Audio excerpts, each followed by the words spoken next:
Hello everyone, welcome back to your YouTube channel simplify maths with Lalit. कैसे हैं आप सभी लोग? उम्मीद कर रहा हूं बहुत ही मस्त होंगे।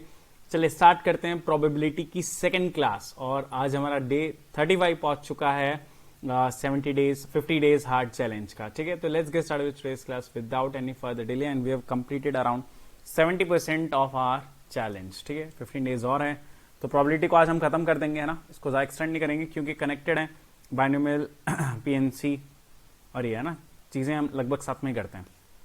इसके बाद आप कौन सा टॉपिक देखना चाहेंगे कमेंट सेक्शन में जरूर जरूर जरूर जरूर जरूर बताइएगा इस। ठीक है, तो ये हो चुका है। इसके बाद ठीक है, तो हम स्टार्ट करते हैं। Day 35। My name is Lalit Ranka, those who are seeing me for the very first time, आपका बहुत बहुत बहुत स्वागत है। एंड आई कॉन्ग्रेचुलेट यू कि आपने वीडियो क्लिक किया and you want to improve and understand this, right. So I will give my best to make it worth watching. ठीक है, एक एक मिनट। अब लास्ट क्लास में हमने बेस थ्योरम किया था, तो मैं उम्मीद कर रहा हूं आपने उसकी प्रैक्टिस कर ली है। एनसीईआरटी में से उसकी सेकंड या शायद थर्ड एक्सरसाइज, थर्ड फोर्थ जो भी कोई एक्सरसाइज है उसको आपको देख लेना एक बार। ठीक है, तो अब आगे चलते हैं। अब कुछ आज क्या है, मिक्स ऑफ ऑल टाइप्स, थोड़ा बहुत ये, थोड़ा वो, ये वो, ये वो। तो हम 4 क्वेश्चन लेंगे। 3 क्वेश्चन 23 के हैं, एक क्वेश्चन 22 का है। टाइम बचेगा तो हम उसको लेंगे, वरना नहीं लेंगे। वो कुछ अलग टाइप का भी है, मतलब जो क्वेश्चन पाएंगे तो समझ जाएंगे। अभी क्या है, क्वेश्चन पे आते हैं। A bag contains 6 ball. ठीक है, 6 बॉल है हमारे पास। Okay, 2 balls are drawn। अब 2 बॉल इसमें से निकाली है। Okay, are drawn from it randomly and both are found to be black। 2 black पता चली हमें कि दोनों ब्लैक निकल चुकी है। क्या है, 2 पक्की ब्लैक है।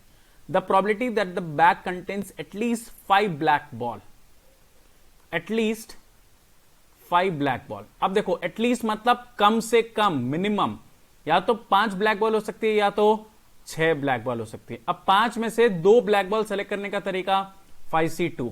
अब केस कंप्लीट हो जाता है, तब हम प्लस करते हैं। अब 6 में से 2 बॉल सेलेक्ट करने का तरीका 2 इंटू 2 फैक्टोरियल क्यों नहीं होगा? क्योंकि हमें सिलेक्शन ही चाहिए, अरेंजमेंट नहीं चाहिए। क्योंकि कितने तरीके से आप बॉल निकाल सकते हो, अब उनको अरेंज नहीं कर रहे हैं। तो ये हो गए आपके फेवरेबल केसेस। तो probability of any event is favourable upon total case. अब टोटल इंटरेस्टिंग है, ध्यान से समझेंगे। टोटल केस कितने होंगे? अब बात करें कि अभी ये 2 बॉल ब्लैक थी। अब अगर हम बात करें तो हम बेसिकली 6 बॉल से हमारा मतलब नहीं, हमारा मतलब सिर्फ ब्लैक बॉल। हमारे हो सकती थी कि 5 बॉल, मतलब 6 में से 5 ब्लैक हो सकती थी, उसमें से हमने 2 सेलेक्ट करी। 6 में से 6 ब्लैक हो सकती थी, उसको हमने सेलेक्ट की। अब मिनिमम कितनी हो जाएगी? 0 ब्लैक। 0 ब्लैक, 0 में से 2 ब्लैक कैसे निकालोगे? तो मिनिमम कितनी हो सकती है? 2 ब्लैक। हो सकता हो अगर 2 ब्लैक बॉल हो, 2 में से 2 हमने निकाली हो, 3 में से 2 निकाली हो, 4 में से 2 निकाली हो, 5 में से 2 निकाली हो और 6 में से 2 निकाली हो। फेवरेबल अपॉन टोटल केस, और क्वेश्चन खत्म। अब 5C2 की बात करेंगे। आपको पता ही होगा 5C2 क्या होता है। 5 इंटू 4 डिवाइड बाई 2, ये हो गया 10। 6C2 मतलब वापस क्या करना है, देखो, into 4 by 2 into 5 by 2, 6 into 5 30, 30 by 2 15। सोच पा रहे हैं? बहुत बढ़िया। ये 2 है।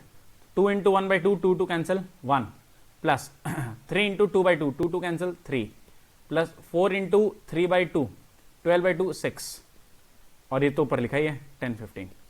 तो ये हो गया 25। कितना हो गया ये? 9 10 हो रहा है क्या? ये 10 और 25 35 हो रहा है। तो 5 बाई 7, हाँ आ गया ना। क्या बढ़िया, इंटरेस्टिंग। 23। ये सोचने में थोड़ा सा हम ऊपर नीचे हो सकते हैं, बट बाकी ऐसे बहुत टफ क्वेश्चन नहीं है। मजा आया, फील आया? चलें आगे लाइफ में, बहुत ही बढ़िया।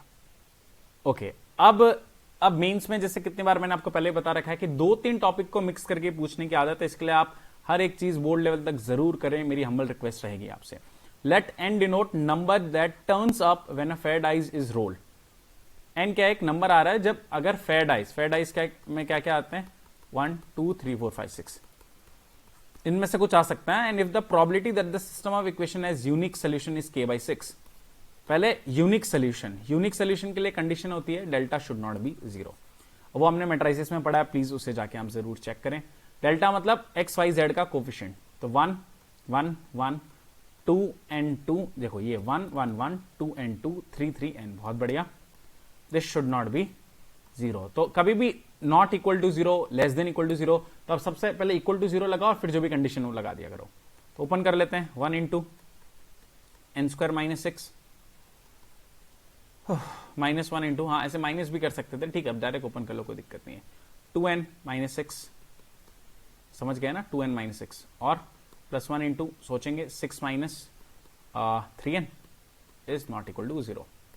n square minus 6 minus 2n plus 6 minus 3n आ रहा है क्या? 6 दोनों हो गए, बहुत बढ़िया. एक 6 को हटाओ. n square minus 5n plus 6 is not equal to 0.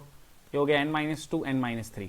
मतलब n क्या बोल रहा है, क्या नहीं होना चाहिए? n2 नहीं होना चाहिए और n3 नहीं होना चाहिए. अब n एक्चुअली था क्या हमारा? n हमने बोला था कि जो भी डाइस थ्रो करते हैं उसमें से तो 1 से 6 आ सकते थे, 4 नंबर. बड़े बोल रहे हैं 2 और 3 मत लो, तो एक्चुअली n क्या हो जाएगा? 1 2 3 नहीं है, फिर 4 5 6. बस ये इतना ही सोचना था और कुछ बहुत ज्यादा टफ नहीं है. ठीक है, अब आगे बात करते हैं, थोड़ा सा और सोचना है. If the probability that the system has unique solution is k/6. अब प्रोबेबिलिटी की बात करी थी हमने कि यूनिक सोल्यूशन क्या होगा कि ये 2 केस नहीं होने चाहिए. तो कितने केस एक्चुअली n के लिए अलाउड है? 4 केस.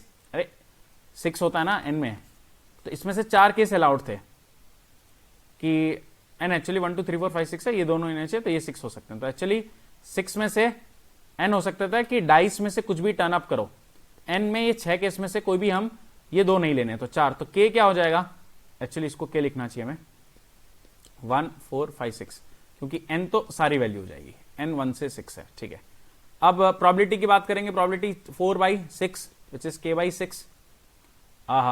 ये टोटल फेवरेबल केसेस अभी. चलो ठीक है, हटाते हैं इसको. k कितना हो गया? 4. इसको n लिख लो. चलो ठीक है, अभी k हो गया 4. अब क्वेश्चन में क्या बोल रहे हैं? क्वेश्चन पे आते हैं. Sum of value of k and all possible value of n. तो k क्या आया? 4. k आया और प्लस सारी n की वैल्यू, तो 1 प्लस 4 प्लस 5 प्लस 6. k मतलब एक्चुअली 4. तो 5 9 9 प्लस 11 20. Option C. अरे बढ़िया है कि नहीं? ठीक है, n निकाल लिया हमने, फिर वही है. ओके, आगे चलते हैं. अब है ना, इसमें से बर्नौलीज ट्रायल डिलीटेड है, probability of random variable deleted नहीं है. आप सिलेबस देखेंगे तो मेरी रिकमेंडेशन होगी आप करके जाएं. बर्नौली ट्रायल भी अगर किसी के पास टाइम हो तो थोड़ा सा ऊपर से देखें, वरना हटा सकते हैं. जिसने पहले पढ़ रखा है वो देख लें, आधे घंटे का ही टॉपिक है, बहुत ज्यादा नहीं है. नहीं पढ़ा है तो उसको हटा सकते हैं. रैंडम वेरिएबल को नहीं हटाना है. अ कॉइन इज बाइस्ड, है ना. कॉइन मतलब अनबाइस्ड नहीं है कि जैसे हेड आने की प्रोबेबिलिटी 1/2, टेल आने की 1/2, वो सब टाइम पास नहीं है. Such that head is 3 times as likely as occur as tail. मतलब हेड कितनी बार आएगा? टेल से 3 बार ज्यादा आ जाएगा. टेल एक बार आएगा तो हेड कितनी बार आएगा? 3 बार. टेल 2 बार आएगा, हेड कितनी बार आएगा? 6 बार. तो प्रोबेबिलिटी ऑफ हेड कितनी हो गई? 3 अपॉन टोटल केस. क्या बोल सकते हैं इसको? ऐसा बोल सकते हैं ना, हेड बाई टेल 3/1 है. तो हेड की प्रोबेबिलिटी क्या होगी? 3/4 और टेल की प्रोबेबिलिटी 1/4. उसका बस इतना मतलब था और कोई खास काम का नहीं है. अब आगे क्वेश्चन अच्छा है, मजा आएगा आपको, ध्यान देंगे हम. देखो, अब इसके लिए मैंने पहले थोड़े 3 इजी भी ले लिए हैं, 23 के 22 का लिए क्योंकि वो अलग है और वो आपको आना चाहिए, क्योंकि 23 में वैसे क्वेश्चन ज्यादा नहीं पूछे हैं, तो 24 में क्या पता पूछ ले, तो हमें उसके लिए प्रिपेयर रहना है. This coin is tossed until head और 3 टेल्स अकर. अब देखो, x डिनोट नंबर ऑफ, तो अब इसको क्या कैसे करते हैं थोड़ा ध्यान से समझते हैं. x क्या होता है? रैंडम वेरिएबल कुछ भी हो सकता है. यहां पे x बोल दिया क्या है? Number of tosses of a coin. अगर मैं एक बार कॉइन उछालता हूं और हम क्या मानेंगे कि this coin is tossed until head occurs, मतलब एक ही बार उछाला, मतलब कब तक उछालना है? या तो हेड आए या फिर 3 टेल आए. एक हेड आ चुका है तो तब मैं रुक जाऊंगा. अब हेड आने की प्रोबेबिलिटी क्या होती है? सर 3/4. बहुत बढ़िया. या अब मैं 2 बार क्यों उछाल रहा हूं? मतलब पहले मैं हेड आ गया, मैं रुक जाऊंगा. अब मैं वापस उछालता हूं, दूसरी बार कब गया होगा? जब मेरा पहले पक्का क्या आया होगा? टेल. और मैं दूसरी बार रुक जाऊंगा, तब क्या आएगा? हेड. क्यों? टेल आया तो मैं नहीं रुकूंगा, क्योंकि क्या बोल रहे हैं, या तो आप एक हेड लिया हो या 3 टेल लिया और थम जाओ लाइफ में. तो टेल हेड. तो जब 2 बार एक्स के नंबर ऑफ टॉसेस, तो मैंने 2 बार करा, टेल आने की प्रोबेबिलिटी 1/4, हेड आने की प्रोबेबिलिटी 3/4. सोच पाते हैं? सोच पाते. अब 3 बार. 3 कब होगा? 3 सर पहले 2 टेल आ जाए फिर हेड आ जाए, बिल्कुल सही है. या सर तीनों टेल आ जाए, हाँ, क्योंकि इन्होंने बोला ना 3 कहां गया? 3 टेल्स. अच्छा, तो सर ये है 1/4 इंटू 3/4, तो इसको मैं लिख देता हूं 3/64. सही है. प्लस 1/4 1/4 1/4 1/64. ठीक है. अब सर आप ये बोल रहे हैं कि इसका मीन फाइंड कीजिए. मीन फाइंड करने का तरीका सबको पता ही है, इन सबको नॉर्मली ऐड कर देना है. तो ऐड कर लेते हैं. 3/4 प्लस 3/16 प्लस 4/16 ऐड कर देंगे. 4 इसको मैं यहां लिख देता हूं 4/64, 1/16. तो इंटू 4 इंटू 4 हो गया 12 प्लस 3 प्लस 1, 12 प्लस 3 15, 15 प्लस 1 16, 16/16 आ गया। अब इसमें मसला क्या है, हाँ तो ये इन सब का सम तो ऑब्वियसली 1 होता है।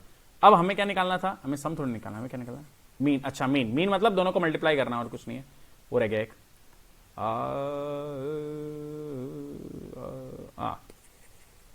मीन मतलब x1 px1, इन दोनों को मल्टीप्लाई करके ऐड करना। इनको मल्टीप्लाई करो 3/4, इनको मल्टीप्लाई करो 2 इंटू 3/16, इसको मल्टीप्लाई करो 3 इंटू 1/16।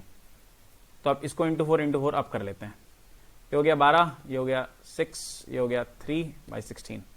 कितना आ गया ये 18, 21/16 आ रहा है क्या, चेक कर लेते हैं, चेक कर, सही है, ठीक है।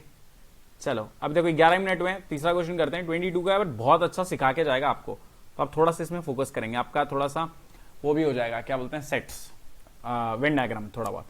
Late A and B be two events such that P of B by A. अच्छा P of B by A given है, लास्ट क्लास में पढ़ाया था, P of A by B 1/7, और P of A intersection B बहुत ही मस्त दे दिया। अब ये फलाना डिमकाना फाइंड करना है, फाइंड करते हैं, ठीक है। अब सोचते हैं पहले क्या कर सकते हैं, तो अच्छा क्वेश्चन है, बहुत कॉन्सेप्ट बनाएगा आपका ना, तो इस पर फुल फोकस करेंगे इस। पहले P of B by A का फॉर्मूला में लिख देता हूं, P of B by A equal to P of A intersection B into P of A, बहुत ही बढ़िया। तो यहां से पी ऑफ ए क्या आ जाएगा, P of A intersection B upon P of A B slash A, ठीक है। ए इंटरसेक्शन बी क्या है 1/9 और बी स्लैश ए कितना है 2/5, तो ये दोनों जाएंगे, ये जाएगा, तो ये हो जाएगा 5/18, ओके। अब पी ऑफ बी भी कॉमन सेंस लगा के हम सोच सकते हैं, P of A intersection B divide में यहाँ बी बाई ए था, अब क्या हो जाएगा ए बाई बी, बहुत ही बढ़िया। तो 1/9 अपॉन 1/7, तो ये हो गया 7/9। तो पी ऑफ ए आ चुका है, पी ऑफ बी आ चुका है, P of A intersection B है, P of A union B भी निकाल ही लो। P of A union B आप सभी को फॉर्मूला पता है, पी ऑफ ए यूनियन क्या होता है, P of A plus P of B minus P of A intersection B, हाँ वैसा ही है सेट्स पूरा ही। तो ये क्या हो गया 5/18 प्लस 7/9 माइनस 1/9, तो ये हो गया 6/9, ये हो गया ना 6/9, इसको 2 दे देते हैं घर से, तो हो गया 12 प्लस 5, 12 प्लस 5 17, 17/18, ठीक है। अब सर ये तो कुछ पूछा ही नहीं था आपने, क्यों फाइंड किया, अभी करेंगे, ठीक है। अब आते हैं स्टेटमेंट पे। स्टेटमेंट 1 क्या कह रहा है, क्योंकि हर स्टेटमेंट कुछ कहता है। P of A union B, नहीं A intersection B, A dash union B, है ना। अब थोड़ा सा वेन डायग्राम मैं आपको कहां समझा दूं, यहीं समझा दूं क्या, समझा दें क्या, अरे बताइए, अरे बोलिए तो सही। देखिए आप समझ जाएंगे, कोई बड़ी बात नहीं है, तो फोकस करेंगे थोड़ा सा। ये ए है, ये बी है। अब ए डैश मतलब ए को पूरा छोड़ दो, और ये पूरा, ये ए मतलब इसको भी छोड़ के ये पूरा। अब यूनियन बी के साथ, अब इस बचे हुए पोर्शन में, और बी का इंटरसेक्शन क्या है, सिर्फ ये पोर्शन, तो इसको हम क्या लिख देंगे, इसको हम लिख देंगे पी ऑफ ए डैश में फाइंड कर लू, और उसमें मैं ऐड कर लेता हूं P of A intersection B. P of A dash मतलब 1 of P of A plus P of A intersection B. तो 1 माइनस पी ऑफ ए कितना है, पी ऑफ ए कितना घूम गया, पी ऑफ ए घूम गया, अरे 5/18 मिल गया, 5/18 plus A intersection B 1/9। 18 minus 5 कितना हो गया 13 और इंटू 2 इंटू 2, 13 प्लस 2/18, 15/18, 5/6 आ रहा है क्या बात है, मजेदार, इंटरेस्टिंग। लास्ट पे आते हैं, डरना नहीं है और गिव अप नहीं कर रहे हैं, इस पर थोड़ा सा और फोकस करेंगे। P of A dash intersection B dash, अगर आपको पता हो तो इसको मैं लिख सकता हूं P of A union B का होल डैश, पी तो ठीक है चलते रहेगा, अरे इस पे ए डैश, सब पे डैश डैश डैश हो जाता है, तो थोड़ा सा आपको वहां पर थोड़ा नॉलेज चाहिए। तो 1 minus P of A union B, तो 1 minus P of A union B मतलब 17/18 विच इज 1/18, 18 माइनस, ठीक है। Both statement are true, option A, तो ऑप्शन ए सही है, सही है। Okay guys, so thank you so much, hope you enjoyed our video. I am so proud of you कि आप 15 मिनट्स तक टिके हैं, आपने ये कॉन्सेप्ट और क्लियर कर लिया है। Work hard, study hard and be smart. Please like the video, comment and share with your friend, and इससे हमें मोटिवेशन मिलता है। टेलीग्राम, इंस्टाग्राम पे कनेक्ट रहें। So take care of yourself, toodles, bye bye, मिलते हैं नेक्स्ट क्लास में। Keep working hard guys.